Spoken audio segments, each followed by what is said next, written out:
Good morning, everyone. Welcome back to Digital Ag Global, your go-to podcast for everything agri-tech. I'm Clyde Graham, one of your co-hosts. I'm an agribusiness consultant from Ottawa, Canada, and I'll be trying to lead the conversation today. And along, of course, I've got my co-host, Yuri Kovalchuk. So today we're going to get into the issue or get up into the issue of satellite imagery and how that can assist uh, global agriculture. For decades, the only way to know what was happening in your field was to get out of your truck and walk it. Today, satellites pass over every farm on the planet multiple times a week, capturing data far beyond what the human eye can see. Plant stress, moisture, nutrient status, and change over time are just some of the things that these satellite images can capture. Remote sensing has quietly become one of the most widely used technologies in agriculture. Yet, for many growers and even agribusinesses, it still feels like a black box. Colorful maps arrive on a screen, but what do they actually mean and what should you do with them? Yuri? For sure. Today we're gonna try and close the gap between what it takes to develop a remote sensing technology and actually use the insight that this technology can provide to agribusinesses and farmers themselves. We'll start talking about the technology itself, how it works, what type of insights uh, or forecasts it can generate, and how to actually apply it in the field, and how farmers and ag consultants can use it. Uh, and we'll also talk a bit about how the technology evolving and where it's heading with all the AI rush nowadays. Before we jump and introduce our guest today, we have a good panel discussion today. I just want to remind our audience that Digital Ag Global as a podcast, as a platform for ag tech discussions and innovations, we offer partnership opportunities. So if you want to become a part of our network, have access to speaking opportunities, have access access to all the insights, feel free to drop us a line and we'll get you started. With this said, let's dive deep or look up in the sky and start talking about remote sensing and our guest today. Sure. So today we have two guests who actually are related by business, joining us from Eastern Europe, covering both ends of the remote sensing value chain. Yevhenii Marchenko is a crop monitoring intelligence specialist at EOS Data Analytics, one of the world's leading providers of satellite imagery analytics for agriculture, operating in its own agri-focused satellite constellation. Luděk Novák is the CEO of Agrinova Consulting, where he works directly with farmers, bringing remote sensing and precision agronomy tools into everyday farm decision making. Yevhenii and Ludik, welcome to the show. Before we dive in, could each of you briefly introduce yourselves and tell us how you ended up working in remote sensing for agriculture? Okay, guys. Yeah, I'll go first. Yeah, first of all, Yuri, Clyde, yeah, thank you for the invitation and yeah, for this opportunity to speak on your podcast. And as you already introduced, yeah, I'm working on EOSDA and I work on commercial side of the business. So basically, we're working with farmers, growers, input suppliers, insurance companies, food companies, and also ag tech companies who develop their own solution. And I offer and consult about remote sensing solutions for agriculture.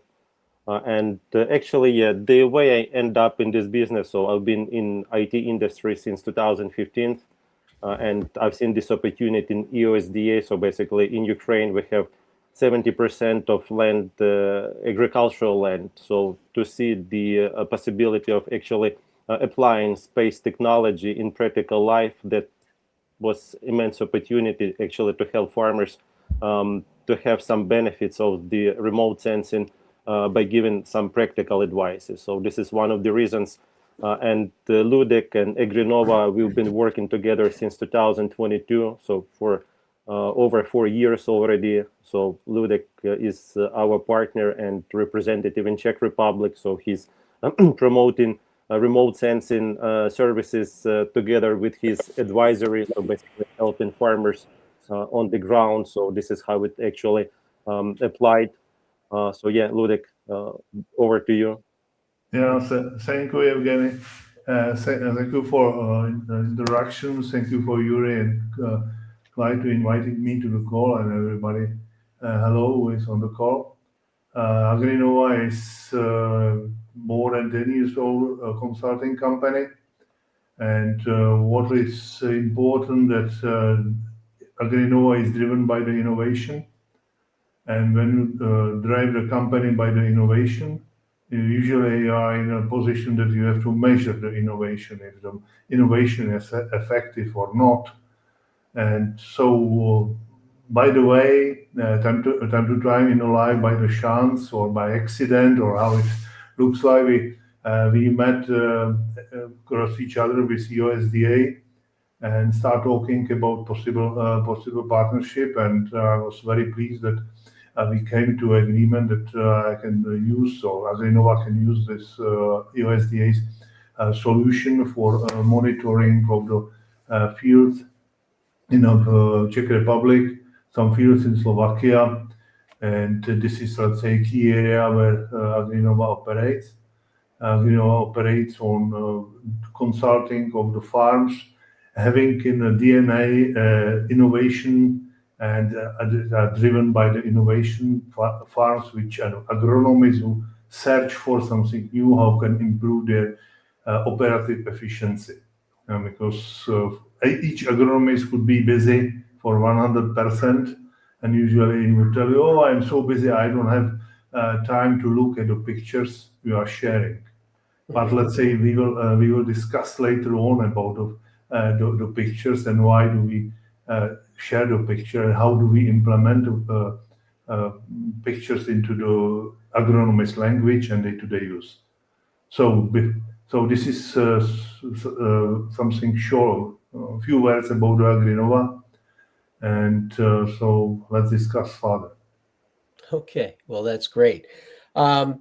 So maybe Yevhenii, you might start by talking a little bit at the, I don't know how high a satellite flies actually, but at the up in space, you've got satellites whirling around the globe, taking pictures all the time. Maybe you talk a little bit about what they're actually capturing and how that can have implications for farmer decisions. Yeah, thank you, Clyde. A good question. So first of all, yeah, I'll start with a small remark. No offenses to anybody, but yeah, the professionals, they do not call them pictures, they call them images. So the right term to apply is image. Not to offend anybody, especially the guys GIS specialist. But yeah, Clyde, you're completely right. There is a lot of satellites on different altitude about the Earth. And the way basically explained in very simple terms, so satellites, they have sensors. And what the sensors do, they basically measure the reflectance of the sunlight. So sun emit lights, and it hits the plants, crops, and basically it reflects light back. And sensors on the satellites, they capture this reflectance. And if the plants, if they're healthy, so basically they absorb light for the photosynthesis. Or if the plants are damaged or they not healthy, so basically they reflect most of this light. And sensors, on the satellites, they so sensitive that they could capture these small differences. And then by applying some mathematical formulas, we calculate all these vegetation indices like NDVI, and actually what farmers and all the users see in their John Deere dashboards or any other platforms, this green and red. So this is the interpretation of what's actually happening on the ground, calculated by formulas. So we have all these lights like RGB, red, blue, and green, which is visible to the human. And we know that plants, they need to have light for the photosynthesis. So basically, they absorb a lot of red and blue and reflect a lot of green and infrared. It's why we see the plants actually green, because they do not absorb this light, but they reflect it. So this is how it works. So sun emits the lights, healthy plants absorb the lights, stress plants, they reflect most of the light, and we capture this and we interpret and we show in the dashboard. So it's actually a more sophisticated image that you might get from just a camera. Yes, correct. Because all these wavelengths, they have like a differences in length. That's why we see sky blue in the middle of the day, because blue one is the shortest wavelength. And when the sun goes down, we see the red light is because red light first reaches our eye. So this is how it works. Actually, it's physics behind and mathematical formulas. And the way we do it, just in a simple way to provide it this information, interpret for the users. And then that can give you essentially a snapshot, to use a less technical term, of how the crop is going, almost on a very subfield basis then. All Yes, right. correct. And we could get this data on daily basis from satellites, and we could display them so farmers, they could see actually what's happening the whole cycle, even have access to historical data. So even when it's busy season, we have a lot of cases when farmers, they just sit, once the season is over, they analyze the year by looking backwards. So data is there for interpretation, just they should have some desire and opportunity to have a look at it. Right. Okay. So I think I think this might be a good time. I think you have a slide that maybe illustrates this, Yevhenii. Yeah, sure. Just to show the difference between like different indices. Is it visible now? It's just coming up now. There it is. Okay. So yeah, there is a few indices that usually used in agriculture: NDVI, NDRE, SAVI, and also a reddish chlorophyll index. So basically, all indices are good, and they are used at different time. So basically, they serve in different purpose.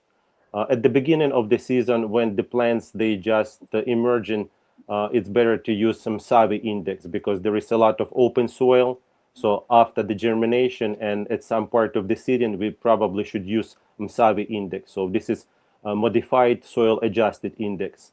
Because the plants are still young and they do not cover the whole surface of the field. So there is a lot of open soil, and this open soil, it's actually saturates. So MSAVI, it's very good at basically eliminating this effect and providing actually information where we could see if there is any problems, or if some part of the fields, they not emerging equally, and so on. Once the plants are developing and they actually reaching other stages of development, we use NDVI. So this is the most commonly used index, and it provides good information throughout the season. But at some point of the season, and especially for tall crops like corn or sunflowers or sugarcane, which have a dense canopy, and at some point when NDVI cannot distinguish between very healthy crops and healthy crops, we have NDRE coming in play. So basically, this is the index that should be used later and closer to the harvesting season, because of the red edge, it could penetrate into the canopy of the plants, and it could pick up very slight differences in chlorophyll level and also in nutrients level. So each of the indices could be used at different time of the season and for different purposes. But we'll cover this more probably later on. But in essence, this is the difference between of these indexes. And here is some illustrations how they look like. So we have MSAVI, soil adjusted index, and basically in comparison to NDVI, it's showing us information on more detailed level when we're looking at the early stages. NDVI, we could see the difference that there is more red zones. That means that here a lot of open soil. And NDRE, so this is actually how it shows one and the same field at the same period of time. So early in season, mid-season, late season harvesting, and for tall crops. Okay, well, that's great. So maybe we'll hop over to Luděk, and obviously you're dealing with farmers that are utilizing this technology and trying to understand the images. What are some of the uses that farmers in Czech Republic are making of these images? Yeah. I mean, if I can go to the first one. So, what is this is what Yevhenii was talking about survey and development of the survey index over the time.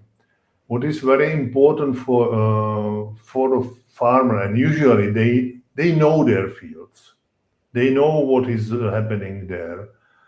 But let's say in case of, let's say, management change, agronomist change, people are rotating, farms are getting big, and it would be hardly any one man to understand why in the middle of the particular field, like it is here, why is there less germination of soya versus the surroundings. And this is very, very important implementation when you talk to farmers. When you start talking with them about the implementation of a system like EOS Data, that they would better understand that in the middle of their field of, let's say, 30 hectares, that there is a problematic zone where the plants are not germinating on a repeated basis regularly. So the system also allows to multiply year by year the results of the formation of biomass. And you see in some other images some zones which are better and which are worse, and vis-a-vis, let's say, germination of the plants, or you can use it for application of fertilizers, etc. But what you can see, this is like a mother print of the field, and that the field keeps this low productive part, which is represented by the images, let's say here in this survey, by yellow plants. It means that there is much less plants. They are maybe smaller, and it's in fact it's an invitation for the agronomist to come and see, to understand. And to understand, it could be complex process for the agronomist. It could also mean also to understand the soil, to understand what is the stratification of the soil, what are the nutrition inside of the soil, what is the water in the soil and water model of the soil, what is the aeration of the soil, and all of this. And it could be hardly any done with the current technology from the satellite image. But when the farmer come there and pick up or arrange the sampling and send the samples to laboratories, he would understand, or he could better understand what are the reasons, Right. and what techniques should be used or to make the correction. Sure. So that's where a farmer then can compare the images from the satellite against the kind of data he's getting, let's say, from fertilizer soil testing data or yields, per field, etc. Luděk, in your experience, are these tools most applied for in-season crop intervention? So doing something different during the season, such as, let's say, a split application of fertilizer, or let's say used for treating pests with a pesticide, or is it more related to looking at what happened one year and then adjusting what will happen next year? Thanks for this is a good question. I would say it's serving both. It's like it's like coming to the marketing background. You have to understand the market, And in fact, you understand the market, which is your field. And the best of the best is to understand somehow the history of the field. And the system allows you to see those zones which create better conditions for, let's say, for germination of the crops. And you can adjust, let's say, the fertilization or planting rates, etc. And simultaneously, let's say, for nutrition like a nitrogen, which is very difficult to manage through the soil. It's much better to manage nitrogen through the leaves, and it's more efficient. So it's after that very important to follow the field during the season. With my experience, and especially, let's say, there was a case of soya, and let's say soya is a very nice crop regarding the saving of the nitrogen using the N2 from the air, but it has to, farmer has to follow some rules to earn this right to capitalize on it.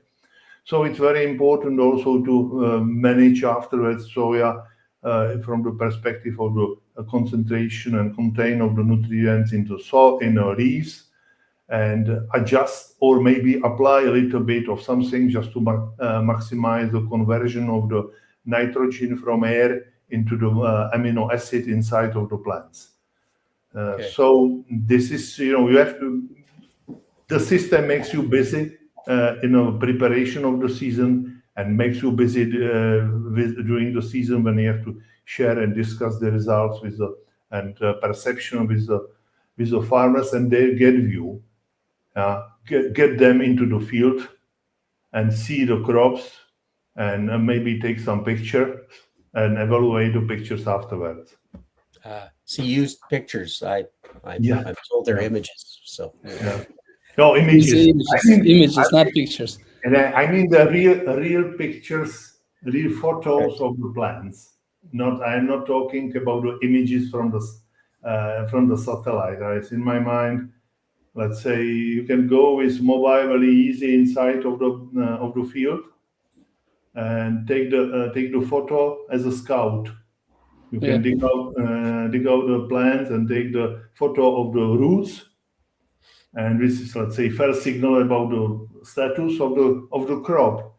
So this is the photo you can integrate into the together with the images. Okay. Sure.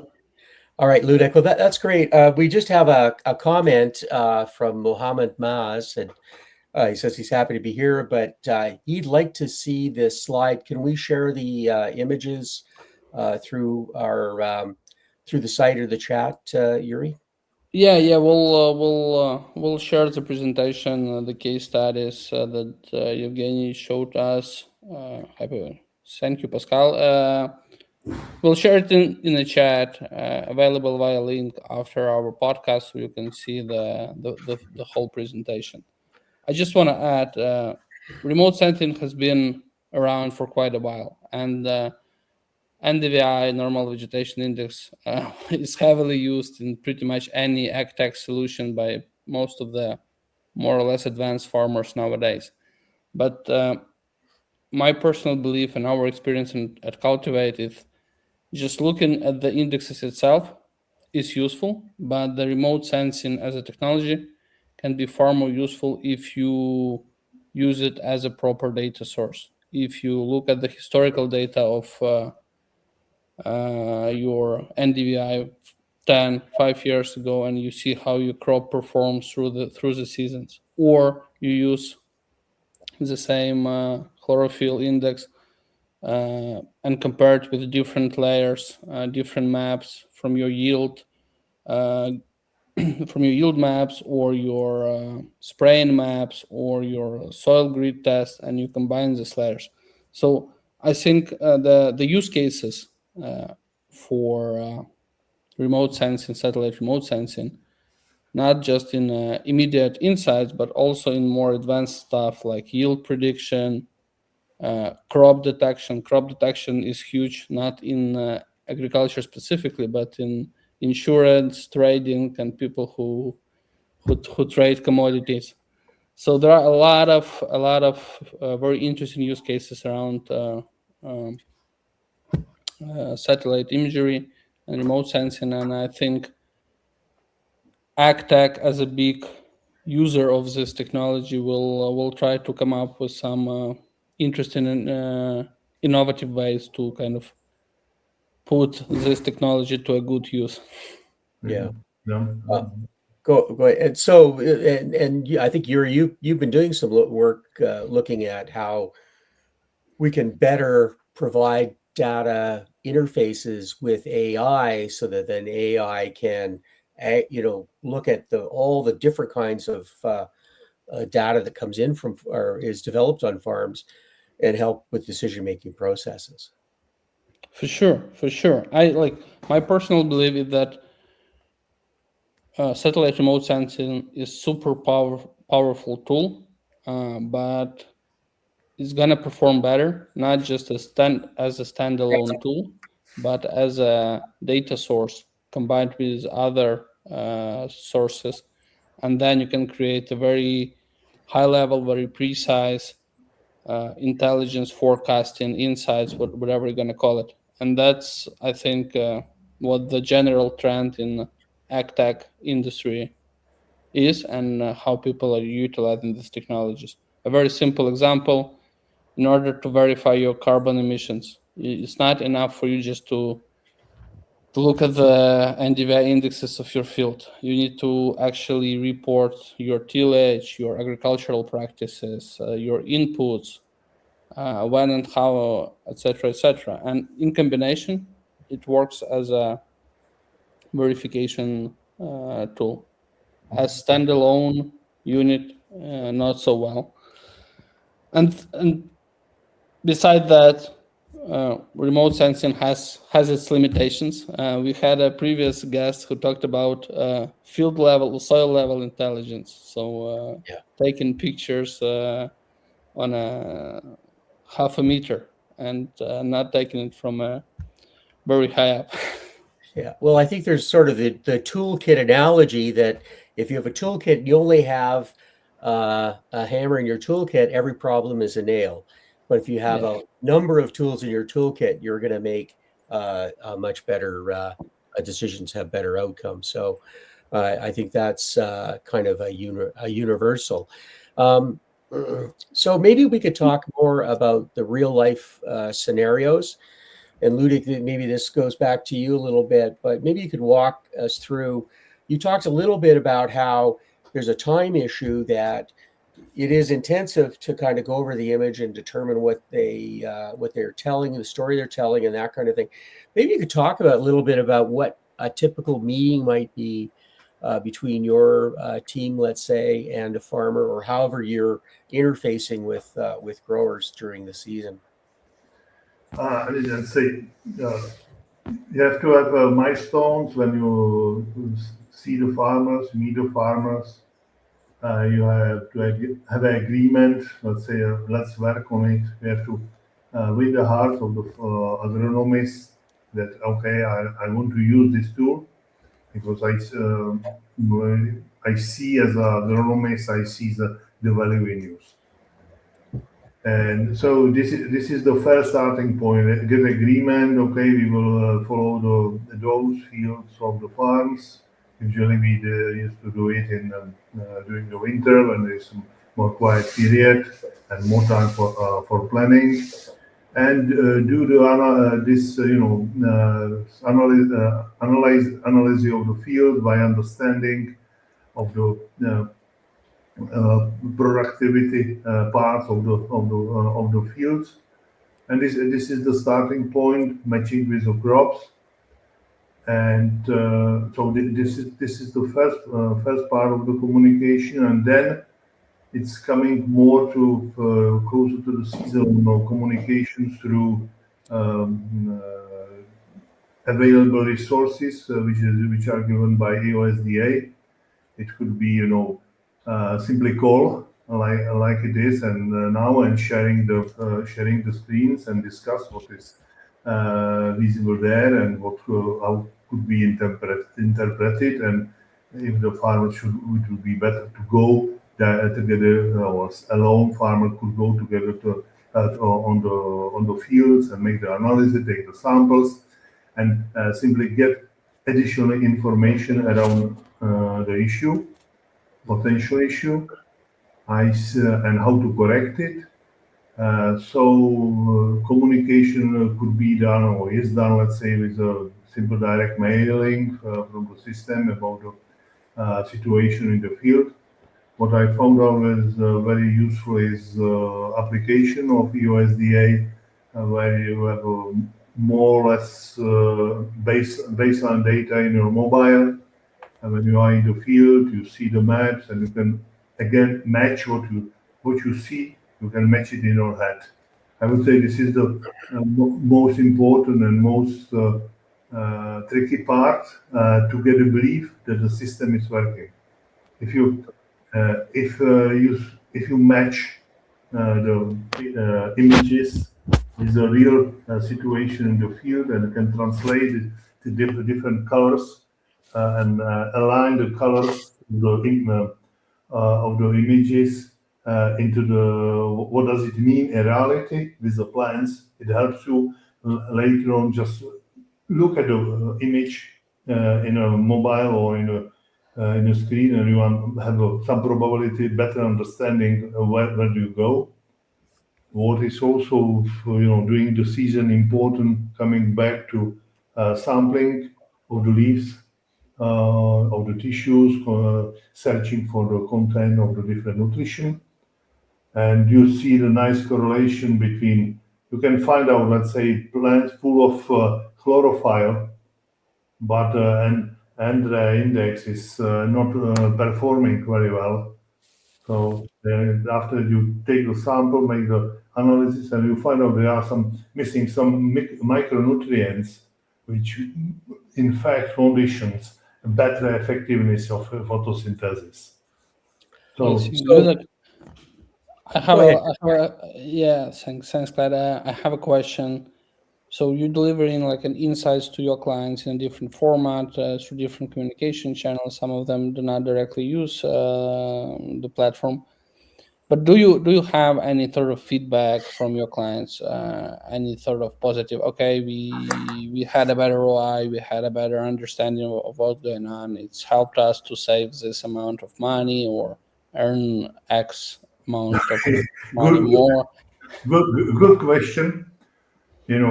I don't know how is it in other countries, but let's say here, if everything is okay, nobody is complaining. Okay.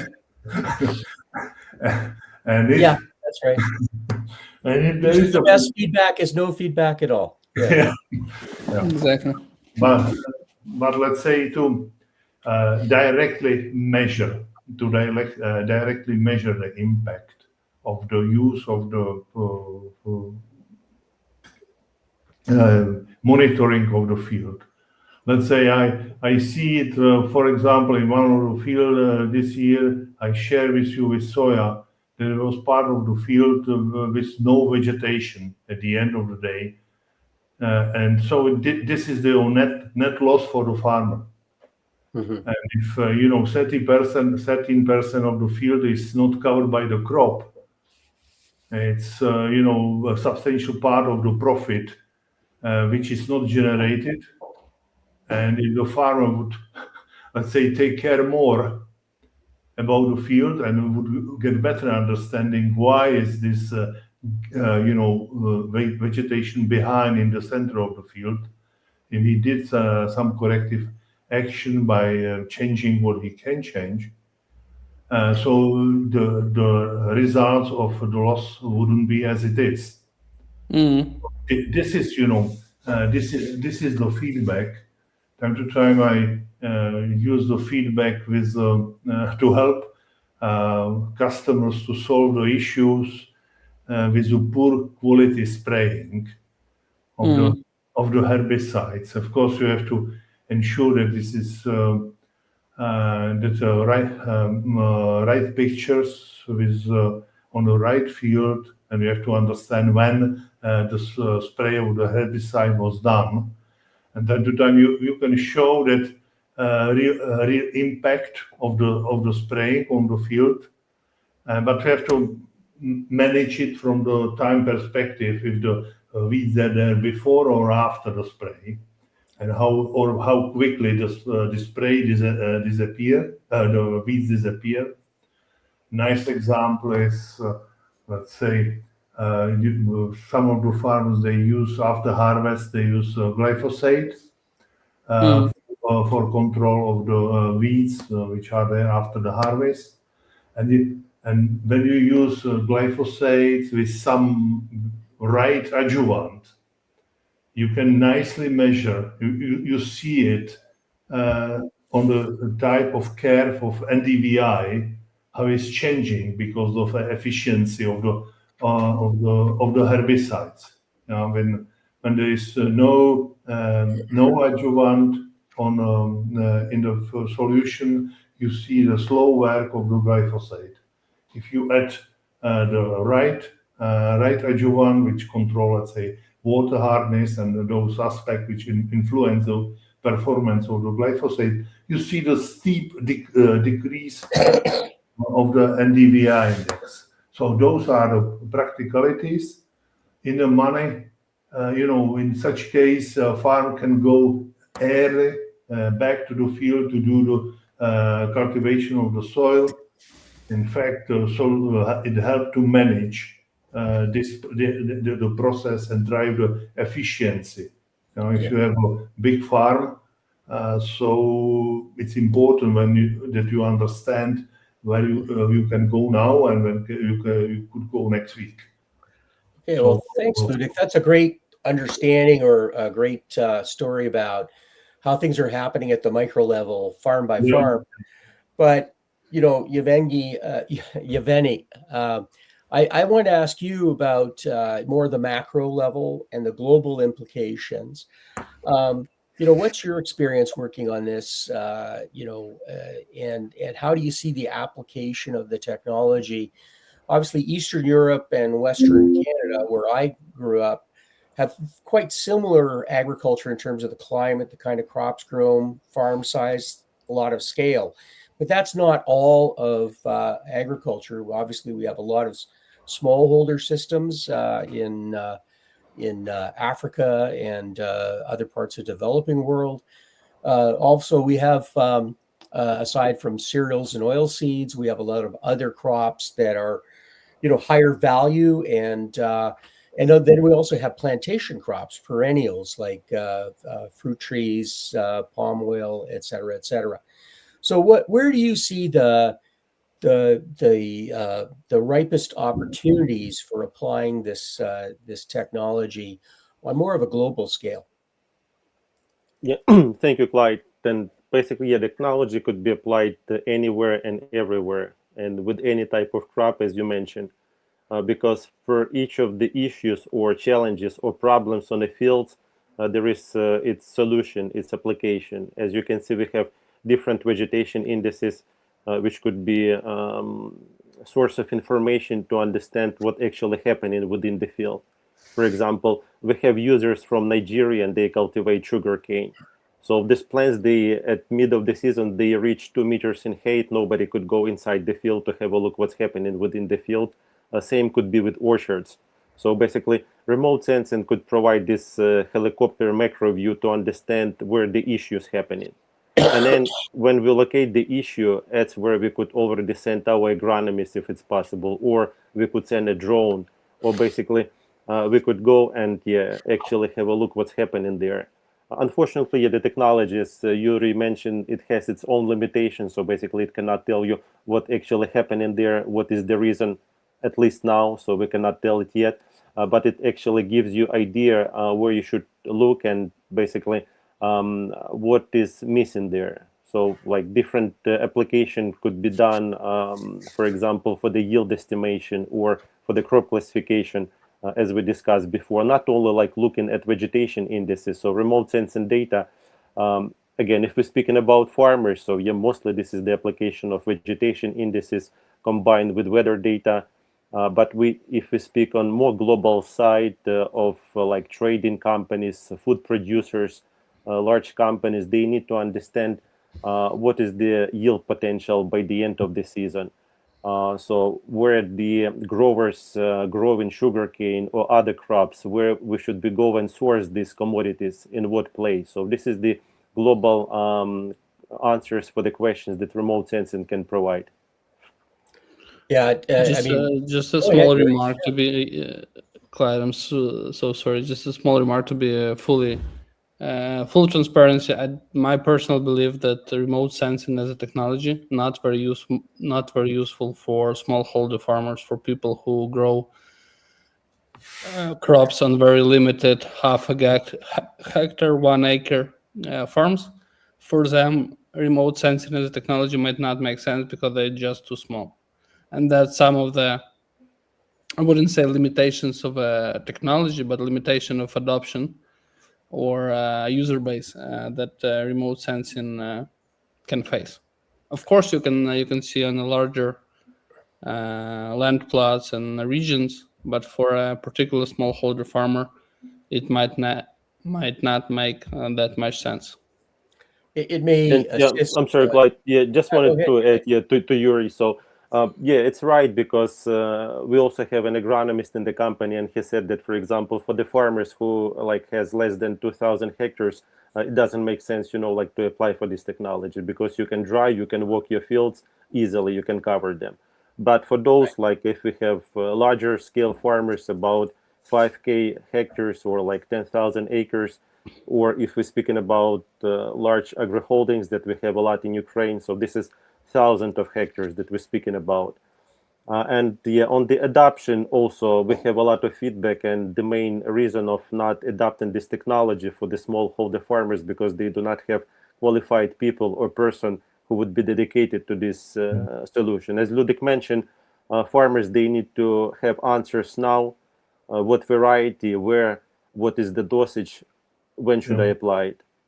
If they're gonna look at the screen and analyze this data, so they're not gonna have time for other things that they have to do on the farm. But there are also the broader landscape applications as well. So, for example, there's a lot of discussion about providing payments to farmers for environmental goods and services. So, carbon sequestration, so organic carbon, better practices, things like that.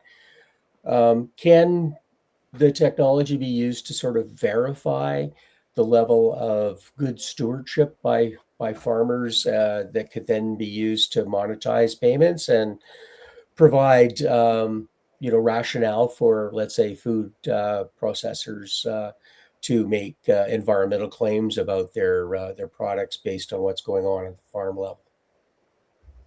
Yes, Clyde, and remote sensing, it's part of the solution if we're speaking about carbon markets or EUDR policies. So absolutely correctly. So our technology, it helps to verify and it helps to prove. And if we speak not only about the farmers getting additional income from all these sources, but also if we're speaking about like input suppliers, they need to verify and prove to the farmers they actually their biostimulants or other products they actually work. So what they do, they apply one part of the field with their biostimulants, let's say, and another part they leave as it is. And with the vegetation indices, we could show the difference, and it's measurable with the units of NDVI or other index. So basically, what gets measured get done, so we can prove it. And the same here with sustainability. So for example, for EUDR, we need to prove that 5 years ago there were a tree or there wasn't a tree on a plot or there were no deforestation. Nobody could go back 5 years and tell that there was a forest on that field. But remote sensing can go and we could verify and we could provide this data. Actually, we already did for a few farms here in Ukraine for the soybeans. So they have like reports with verification. So the fields where they cultivate soya, there is no deforestation and so on. So basically, yeah, so the technology could be used to measure and help to verify all these practices. Go ahead. I'm sorry. Go ahead, Luděk. I do believe, let's say, with approach Agrinova, that let's say we drive the innovation in nutrition by eliminating inefficient, let's say, fertilization. with the formulation of the fertilizers which are very ineffective, and replacing them by effective solution. And of course, farmer is used to be very conservative person. He has a lot of risk outside of his house in the field, and they are very careful to change, to do some revolutionary changes in the field. They prefer to do it step by step if they believe. So it's nice to show them, okay, if you reduce this amount of inefficiency and replace, let's say,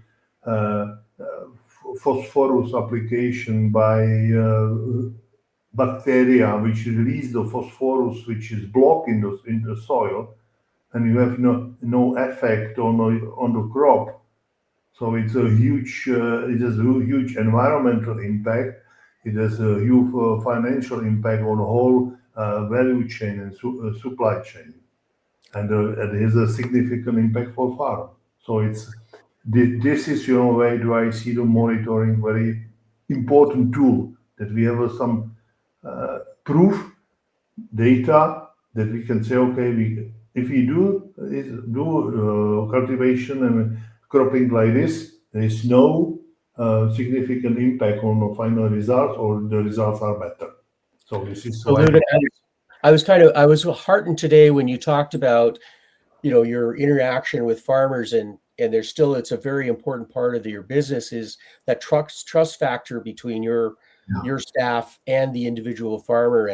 And today, when we're talking about replacing people with AI and other technology, that it's nice to know that there's still that link is still critically important. Is that part of the advice that you might give to someone else that was an entrepreneur in the area of digital agriculture, in terms of what's important to build a successful business? It's a question to me.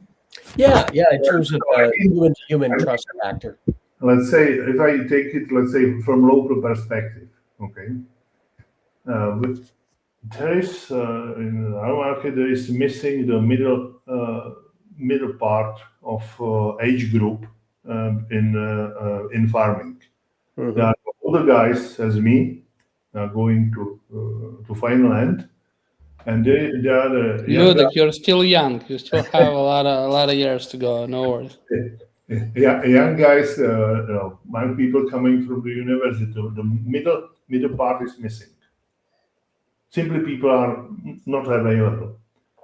And so my view in the long term is, or mid-term, let's say, that the new generation, they will need a solution which would be adequate to their work.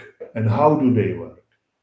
So if they used to work everything in mobile, all of the information in mobile or in some platform, they also, I do believe, they will love to have the information about their fields, how the fields are performing, and where they should go, and where they should invest money, and where they shouldn't invest money. So this is, it should be, important advisor, important advising partner to qualified agronomist. It will not, definitely, it will not replace agronomists, but it should be, the advisor, some kind of a real partner, which, with AI, you see the amount of information which could be used, and how AI can be used with high efficiency. So, and those, newcomers, they will be, I assume, well trained, and they have different life experience, and they would expect, let's say, if I enjoy working with the nature, it doesn't mean that I cannot use the most advanced technology. On the other hand side, I'm saying that agriculture is giving more or less the highest growth rate of the innovation versus other industries. So, Yevhenii, maybe you could have some advice about your journey at EOS, and what do you think are some of the most important things that people providing solutions to agribusiness that then, support farmers at that business to business level? What do you think are some of the hallmarks of successful organizations?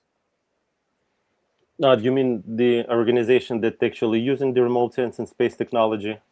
Yeah, so your customers, essentially, your relationship with EOS's relationship with its customers in this area, and how that can be, are those lessons applicable to other kinds of solutions? Like we deal with people in, robotics and other kinds of sensing and things like that.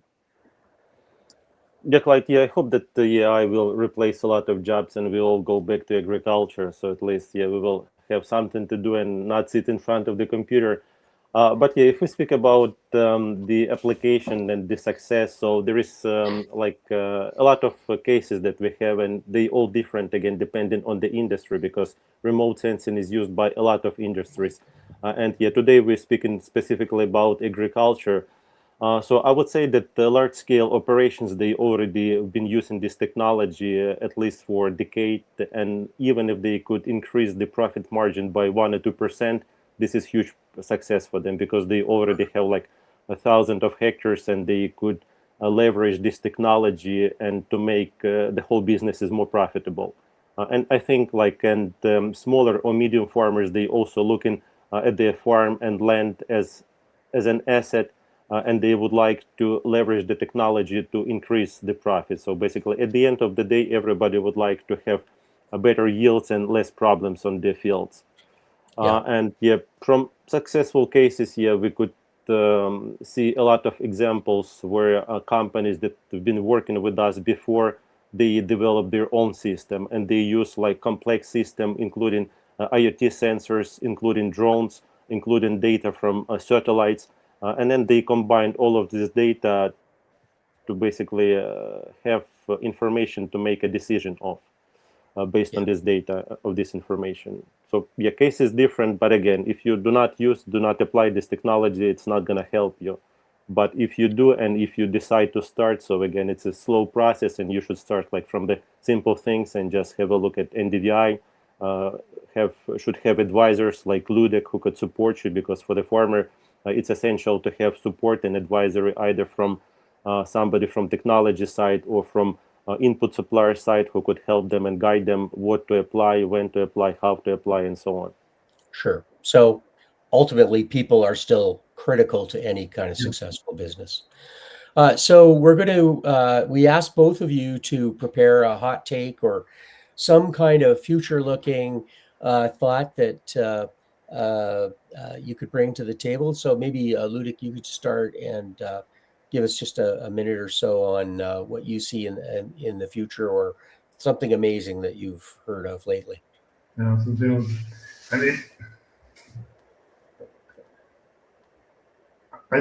I see remote sensing and images like as essential, easy to use data source, which let's say could be really in every agronomist car when he's driving through the field, and it report him information to the monitor in the car, or going through the field, or going through the field on a horse. I don't take care, but this is this information collection and like a important data source with an easy to use, easy to understand form, 24/7 nearly. So this is where I see it will go, because climate is changing, a lot of regulation is changing, crops will be changing, so farmers will need ongoing inflow of the information to make the right decision. Okay, Yevhenii? Yeah, I see a lot of AI. We have a lot of feedback that a lot of tech companies, digital companies, they're using a lot of AI. And if the whole thing about AI is not a bubble, so I think that there would be a lot of implementation of AI in this technology. So because farmers, they need somebody to interpret this data, and I think that AI could help to digest this data and tell them that, first of all, you need to go and check this and this field to do this, irrigate 10 millimeters of water on this field, and so on. So basically, a lot of influence in AI, and also a lot of autonomous system that could operate all this machinery without human interaction. As we can see, like drone operators sitting 1,000 miles from the drones, and they can operate them. So I think that could happen to agriculture.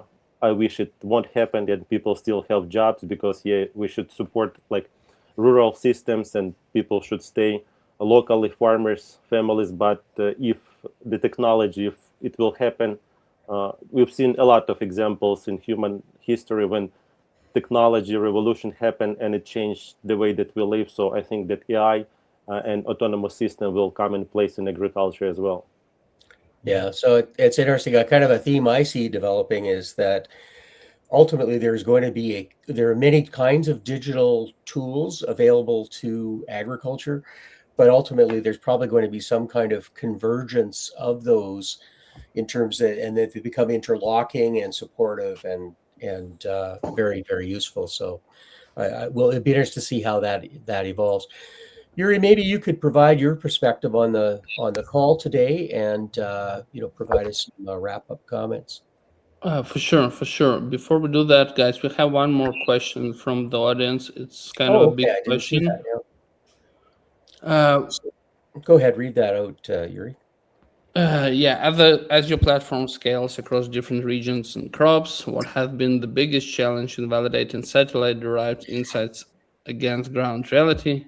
How have your approach evolved, and what lessons you shared with team building operational systems? Someone spent some time preparing this question. They did. Well, we want to make sure we answer it then. Yevhenii, do you want to take a crack at this first? Yeah, absolutely. And this is a very good point, because all of the systems that we develop, they actually rely on the ground data before applying any algorithm or machine learning models in our solutions. We need to test them. And to test them and first of all develop them, we need to have ground data. If we're speaking about, for example, disease risk, so we need to understand the location. So we ask like farmers or universities to provide the location of the fields, when the disease happened, what kind of disease, what was the condition. So we check weather data. Same for the yield estimation, crop classification. We heavily relying on the ground data. So any project, even though that we have models that been trained for over a decade using ground data from different regions, different countries, all the continents, we've trained the model, still we ask for the ground data. So ground data is essential, and it's an integral part of the remote sensing. And even if we use our system, if users, they applying this technology, still we recommend go check on the field, check the platform, and then calibrate your understanding of what actually it's showing to you. So ground data, nobody will cancel it, and it's still like very significant part of the remote sensing. Okay, well, that's great. Luděk, do you have a follow comment? I mean, I do believe that it will not, let's say, decrease importance of the agronomists. Just vice versa, the technology will allow agronomists to do jobs better and to give more time and energy to the tasks which are value added, instead of guessing what could be, using, let's say, as Yevhenii was saying, with disease forecasting. This is a very, very nice and very useful model, and which make the signalization of diseases even before symptoms on the leaves. And just using this information and putting the right fungicides in the field, right time, it saves a lot of time for the agronomists to do something else. I do believe that this technology will release agronomists from the day-to-day low productivity job. It allows them to do things better and with higher efficiency. This is where do I see the system will go. Wow. Okay. Well, I think that's a very positive thought on that issue. Thanks for that. Yuri, again, do you want to sum up? Sure. No, that's a great discussion, and I also feel like remote sensing, satellite remote sensing, going to be a big part of future AI revolution in agriculture or in agri-food value chain, because this is a very global sensor that can be used in a very different manner. And we actually have concrete examples that people are already working on it, integrating AI and remote sensing. There is this remote sensing provider called Planet Labs. I think everyone heard about them. They are very big, and they declared at the beginning of 2026 that they're developing a global AI intelligence system based on their remote sensing data. So it's already happening, and I think it's a very good thing, because once again, remote sensing data is super crucial data source for any sort of intelligence forecasting or smart system in agriculture. And I hope it will benefit the industry as a whole, including farmers and people who are employed on the farm as well. With this said, let's wrap up. For our audience, all the presentations you saw, all the slides you saw, we will put the links in the comments, and you'll be able to see it, to download it, to read it, learn more about ESDA, learn more about Luděk and his work in Czech Republic and Slovakia. And stay tuned for our next episode in August. Thank you for sticking around. Okay, well, thanks very much. And I hope the audience will join us for the next episode of Digital Ag Global. We'll be letting you know shortly what's coming in August, and this really ends. I think this is our final episode for the year, and so that ends 2 years of Digital Ag Global, and we're looking very much forward to the third year and more exciting guests like Yevhenii and Luděk to talk to about what's happening in digital agriculture. So thanks for your attention. Don't forget, if you're joining us again, give us your comments, give us your questions in the chat. We want to make sure that this is interactive. And if you have something that's still on your mind, send us a note and we'll try and address it. Thanks, Yevhenii. Thanks, Luděk. Excellent presentation today. And best luck in your future endeavors. All right. Well, thanks very much, everyone, and have a good morning, evening, afternoon, or night, wherever you are. Thanks a lot. Thank you, guys. Thank you, guys. Yeah.